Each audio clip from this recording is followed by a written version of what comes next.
Hello, and Happy New Year on this, the first day of calendar year 2021, and of course wishes for all of us that it'll be a healthy as well as a holy year. And as we look forward today to the celebration of this coming weekend, it will be the celebration of the Epiphany of the Lord. Now the readings, just to begin with, are from Isaiah chapter 60, verses 1 through 6, then from the letter of Paul to the Ephesians chapter 3, verses 2 and 3, and 5 and 6, and then the gospel is taken from that of Matthew chapter 2, verses 1 through 12.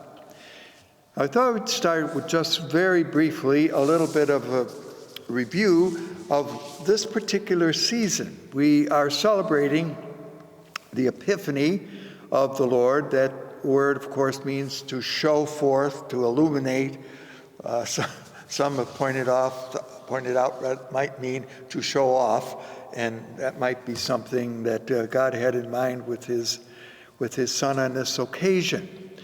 Now we celebrate the Feast of the Epiphany, which, as you may know, historically, and with just a little bit of a background, was the first observance of the birth of Jesus, and it preceded in the East. The Eastern tradition would be that which developed in the Arabian area and in Egypt, celebrated the birthday of the Lord on the 6th day of January. And in the East, the Epiphany preceded the celebration of Christmas. So that really was the occasion in which the birth of Jesus was remembered. One of the customs that develops, as you know, quite traditionally throughout our history is that we as Christians or Christian leaders would take observances that were being celebrated by different cultures and Christianize them. In other words, give them a Christian meaning. So why was the 6th of January important in Egypt? Well, there are a couple of positions that are taken. One is that it was on this date that the Isis was celebrated, her birth. She, of course, is one of the primary goddesses of the Egyptians and of many in that area. Others say that there were other gods and goddesses whose, for whatever reasons, were celebrated on the 6th of January, which of course is early on in the winter solstice, and that also played a part in the way in which things developed. Only later in the Eastern Church, now there's going to be a division of practice here that develops as we move into the 300s and 400s, which would be the 4th and 5th century, was Christmas introduced in the Eastern Church about the year 430. So you can see that's already in the 5th century. So much of the emphasis there was placed on the Epiphany. On the other hand, in the Western Church, which is in Italy and is particularly developed by Rome, in the 4th century, early 4th century, when Constantine became the emperor of, well, really the whole Roman world, but he, of course, had special concerns about Rome because he had moved, you remember, his center of power to Constantinople, celebrated the birth of Jesus. This history I'm sure you're well aware of, because one of the gods of the Roman army was a god named Sol Invictus, the Son of God. And it was around the 25th of December that the Roman soldiers, the army, of course, honored his birth. You can think about it that this is very close to the beginning of the winter solstice, when the sun begins to get just a little bit longer, the day just a little bit longer than it had been, and so they saw this as the birth of the sun. Christians, of course, using their heads, said, well, you're right, it's the birth of the Son, but it's not the S-U-N, but it's the S-O-N, the Son of God. And so, and there's a long history here, the 25th of December becomes for the Western Church the birthday of the Lord, and that's Christmas. And later, the Epiphany is then brought into play in observance in the Western Church. So there will be, and even to some degree today, there is a distinction of importance of celebration.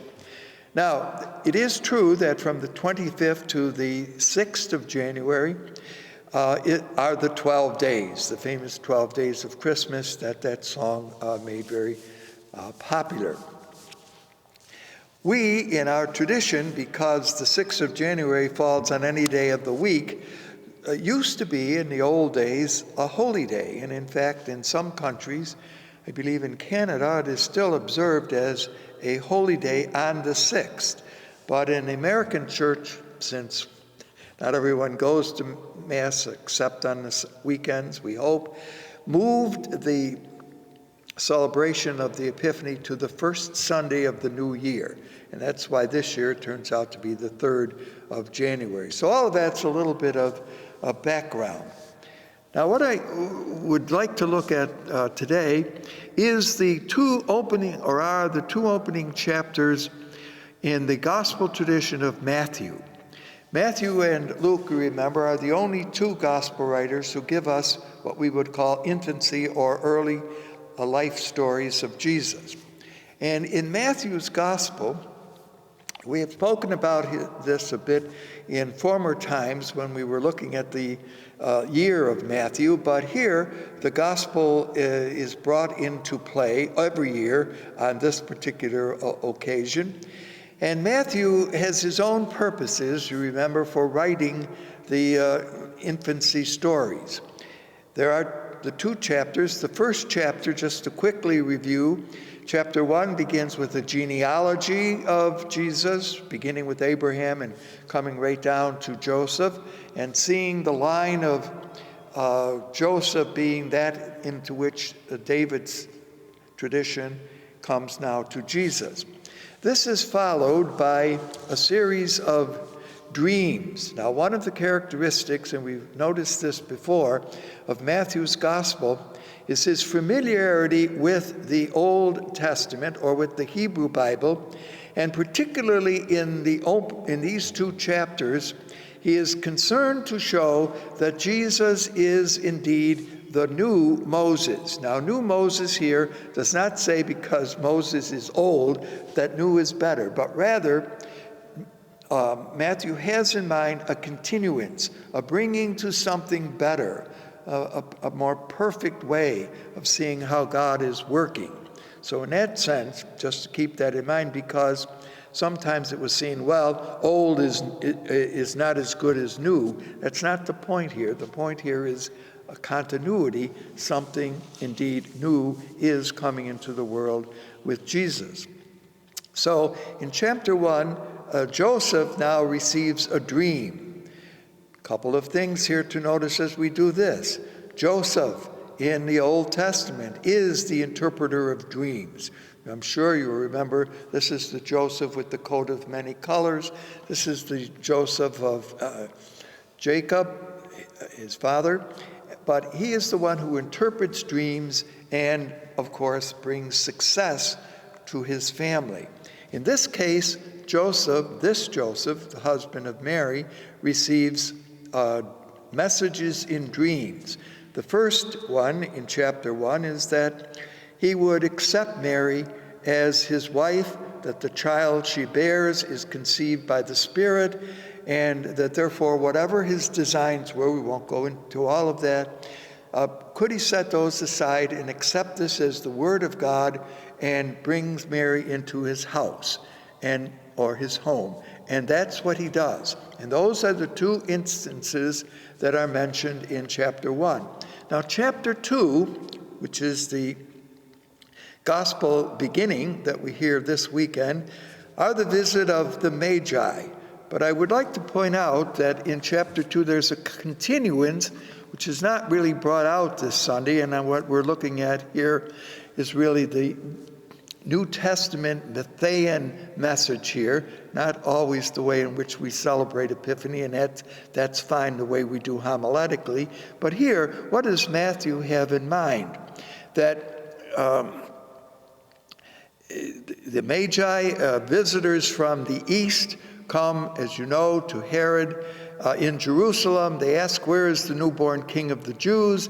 He consults his experts. They say, well, it's in Bethlehem.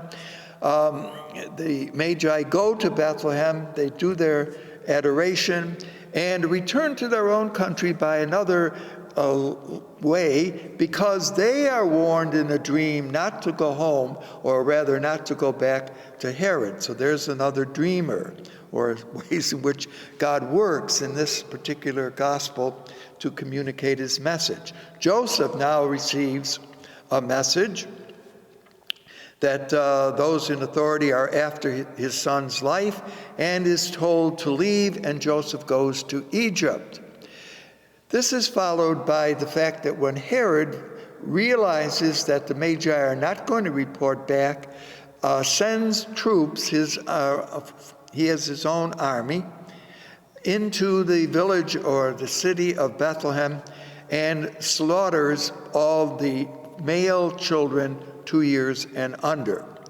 This is followed by the fact that Joseph later receives another dream telling him that the ones who are seeking the son's life are dead, and now he returns to Bethlehem, but finds that when he comes to Bethlehem, there is rule going on that is not quite so healthy for a son, and so he receives another dream, and this takes him to Nazareth in the Galilee. Now, all of that is part of, or is rather, chapter 2 of Matthew's story. And I think it's important to keep all of that in mind, because that's the whole message. But having said that, let's look for a few minutes now on the section of Matthew's story that is presented for this weekend. Of course, as I mentioned, there are Magi.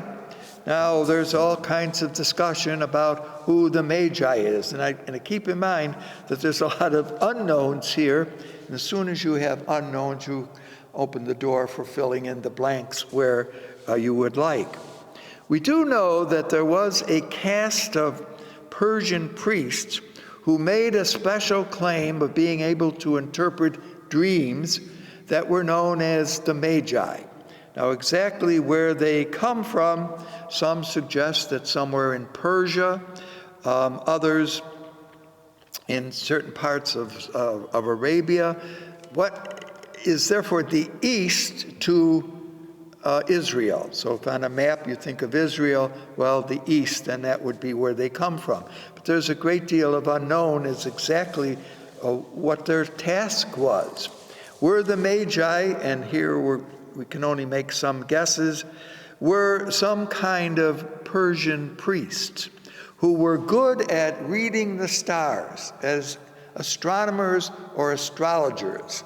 But keep in mind, that's not the way in which astrologers and astronomers work today. You have to put it into first century context.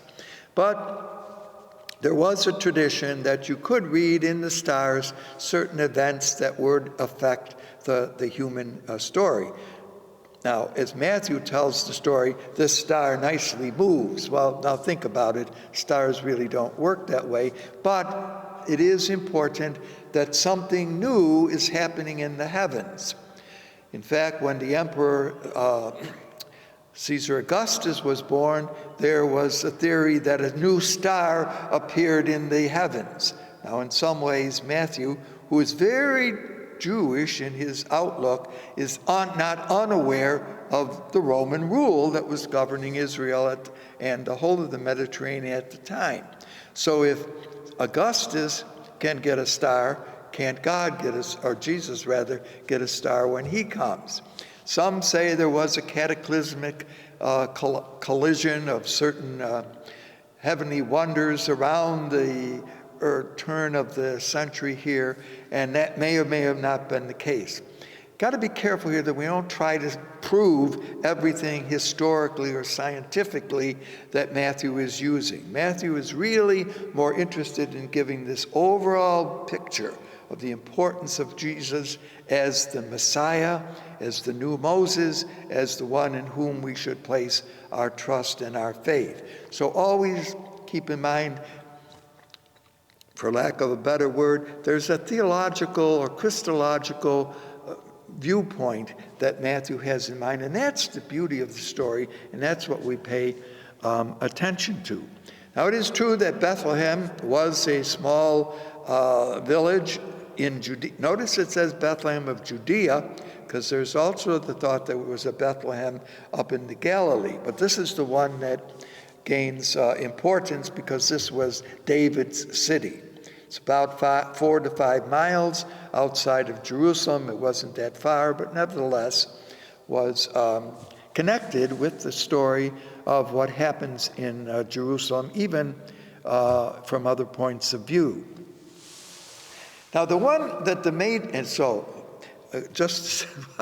Magi are not wise men, although that's kind of a term that's given them, but it's too generic. What does a wise man mean, okay?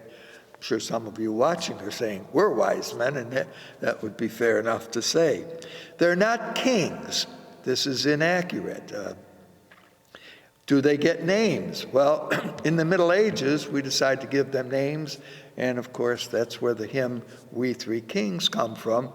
You're saying, see, it says we three, it doesn't say we three astrologers. Well, but that's, again, part of a rich tradition that develops. What I'm kind of interested in here is what exactly is Matthew offering us. And you could call them astrologers, but then that's confusing, as I mentioned, because we think of astrology a little differently today. One interpreter of the Magi, interestingly, thinks that this group led a rebellion to end the rule of excessively cruel and arbitrary rulers. Well, now, wouldn't that be interesting if they visited Jesus, kind of predicting by even the backgrounds that they came from what Jesus might be doing. So there's a lot of lore here that is connected, but that's why in the end we simply call them Magi, because it best describes who they were. Now they come to the court of Herod. This is Herod the Great. And we do know historically a number of things about him, and that would be certainly the basis upon which Matthew can and did discuss his story. Herod the Great came from Idumea. Now, for those of you who know where that is, it's the territory south of Judea. So it's technically not part of Israel, but there was a crossing of lines from time to time. And so Herod had kind of mixed blood. He had a mother who was Idumean. He had a father who came from Judea. Herod, as much as he's presented negatively, certainly in this story, was a very apt and clever politician. I know. He knew how to kind of stay in power. He was appointed king of the Jews by the Roman Senate in the year 40 before the Common Era. And he gained control of Jerusalem. He had to use his own force in the year 37 before the Common Era. And we know that his death occurred in the year 4 before the Common Time. But as I say, a masterful politician who always succeeded in playing the Roman and Jewish factions against each other. So at one point he was supporting the Egyptian queen over there, and at another point he was in Rome, and every time that the Roman power was shifting, he seems to appear on the scene, and you can get a whole kind of interesting story about that. his relationship with Cleopatra and is well known, and things like that, which kept him in power despite turmoil in the Roman world. And always he kept that title, King of the Jews, even though he was subservient to whoever the Roman emperor happened to be at the time. He was also a master builder. He built, for example, massive buildings, by the way, down on the shore of the Mediterranean at Caesarea Maritima. He built a whole city. That city, amazingly built today.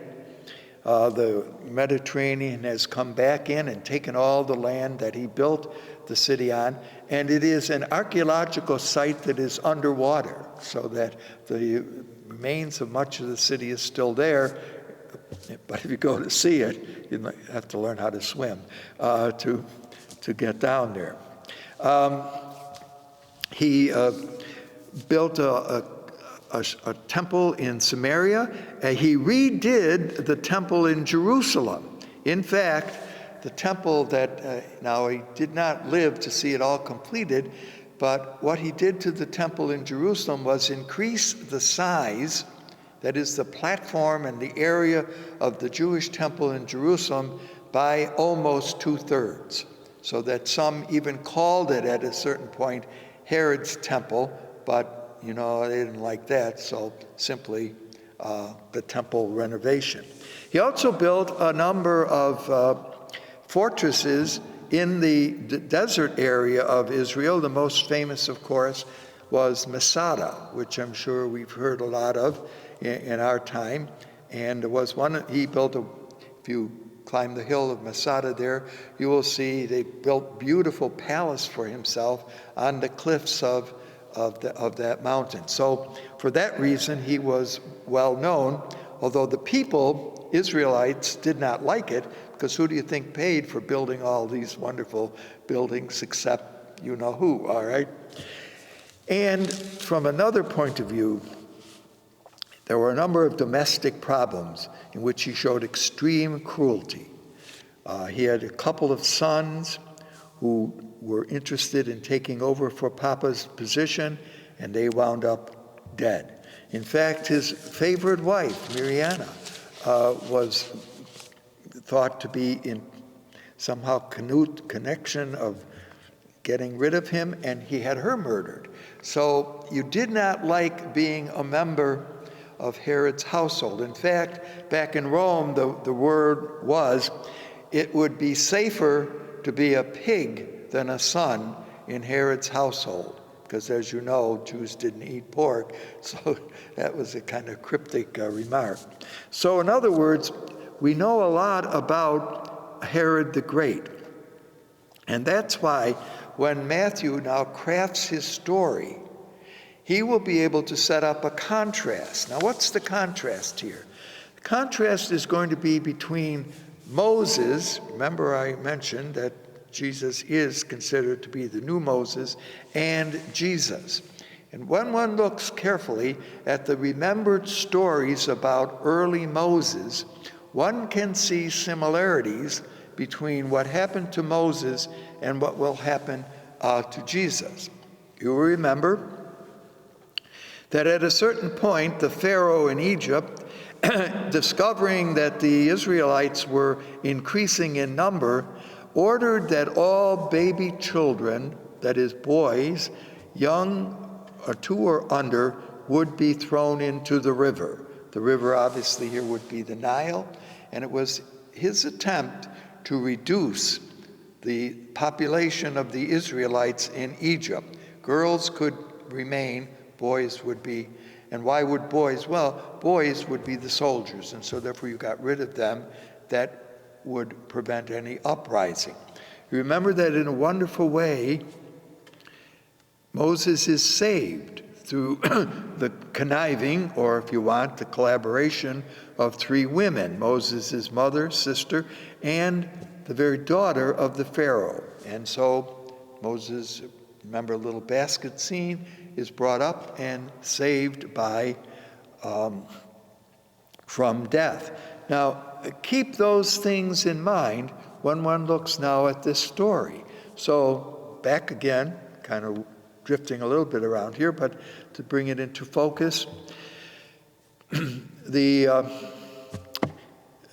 court of Herod says, well, where is this newborn king? Notice the very phrase will be a threat to Herod. Someone else, he's gotten rid of them before, even in his own family. So is it any wonder that he's going to plan to get rid of this threat? And they find out, well, in Bethlehem of Judea, so it says, the Magi go, they find Jesus and Mary and Joseph in a house. We don't know just the time frame between the birth of Jesus and the visit of the Magi.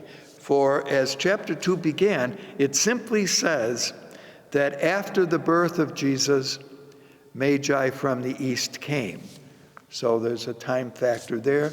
They do him homage. They offer him the famous gifts that we all know, gold, frankincense, and myrrh. And we do think there's some symbolism there, royalty, priestliness, and even the myrrh, which is connected with death. So already Matthew is seeing where this child's future will be. He will be the Messiah, but the end of the story will be that he too will be betrayed by and handed over to authorities. So the cross, in a certain way, overshadows this particular event as Matthew is telling it. Well, now to finish up quickly the story, which is not told on Sunday or weekend when we hear this, when Herod discovers that he is not going to get a report from the Magi, he then sends the soldiers into Bethlehem and tries to destroy them. But Joseph in a dream is told, leave, and the child is snatched to safety. Just like those women snatched Moses, so God works now through Joseph. Joseph gets another dream that those seeking his life are dead, returns to Bethlehem, where one of the sons of Herod the Great is in charge, a man named Archelaus, but he too turned out to be so bad that in the year 6 of the common time, Rome deposed him and then sent in its own governors to rule Judea, where the temple was. And of course, the most famous of those governors would turn out to be Pontius Pilate, whom I'm sure we are all familiar with. And for that reason, Joseph then goes to Nazareth. Now, what Matthew cleverly does, as I mentioned earlier on, that Matthew uses the Old Testament as ways of kind of illustrating the importance of Jesus. So, for example, why does Jesus have to go to Egypt? So that the prophecy might be fulfilled, out of Egypt I have called my son. So that seems to fit in. Why do they go to Nazareth, where Jesus will grow up? Because he will be called a Nazarene. So if you're not living in Nazareth, you obviously couldn't be called a Nazarene. So all of that is, there's a lot at work in this particular section of Matthew's gospel.